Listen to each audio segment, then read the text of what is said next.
Alright, I know we're behind, and this much has been done for a week.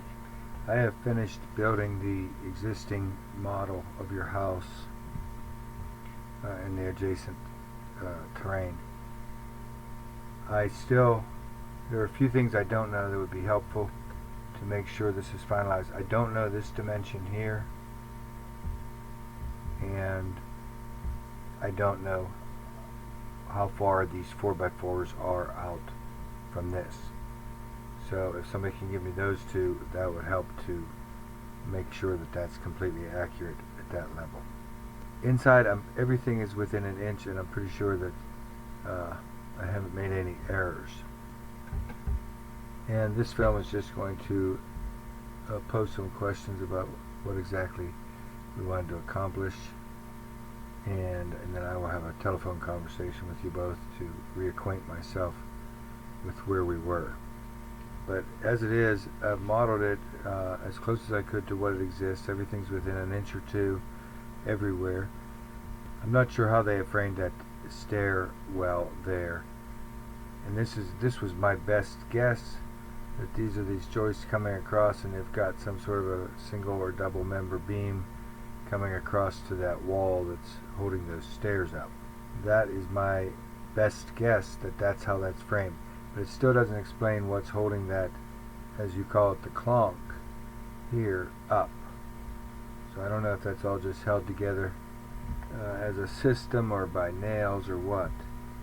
But it's a little perplexing to me what is happening there.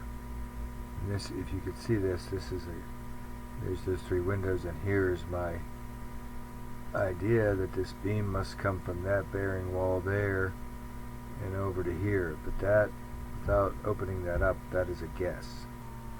So one of my questions for you will be, are we going to try to maybe eliminate that clonk if that's possible, maybe have this opening as a rectangular? I'm not sure what was happening here, if this was original equipment here, that this is how it was framed up, but it could be framed up square. I'm positive of that. You might even be able to get better clearance through here. Whether that was one of the ideas in mind. I mean, I know we're changing the style of these newel posts. And secondly, whether we're going to treat this as an entire stairwell from this first floor all the way up to that attic, or whether our work was going to kind of end here. And maybe it's explore both, I don't know, but let me know what your early thinking on that is. And this is just these exterior elevations. Out here, well, I'll get to these other. Don't forget, I need those dimensions. That would be helpful to have those.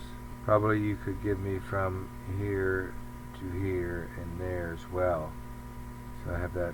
But this is pretty close side to side. And this is from the rear. Out here, though, I'm curious, do we want to try to unify this with this here somehow? These two kinds of columns. Well, these are just the rough columns here. So I'm kind of curious what you had in mind there, whether you thought maybe this was going to have bracketing here, or what exactly, if you had something in mind there, or were these just going to be square columns with not even any corbels here, and whether these were going to have that same look, whatever you do here, whether you wanted me to represent my ideas anyway, or try to put your ideas into a representation on this.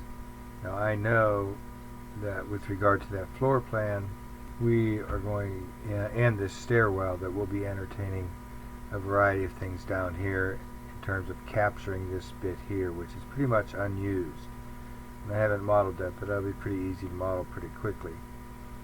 And if we do that, then we start looking at this. The only part of the porch left is this piece here, and maybe this, since you're in the business, maybe this bit here, maybe that was the plan all along, is that gets torn off and that all of this gets redone through here. So that's another kind of question I'll ask you when we talk. But down here, yeah, possibly creating a closet and that sort of thing. I will, since it's been modeled, I will represent the siding we talked about, which was vertical board and batten down here, and as shown really, except perhaps for color, in these gable ends, the shake look. Those shakes are available with an uneven edge or an even edge. It's currently what you have on there is an even edge. I don't know if you're leaving that on there, because that's what's up there now, up here. So maybe you're just replacing this down here. But I wondered, are those to be included in the drawings, those details, so that you can give that to a siding person and say this is what you want done? So that's just another sort of a question I have. That's all for now. Thanks very much. It's been a challenge, but fun getting it together.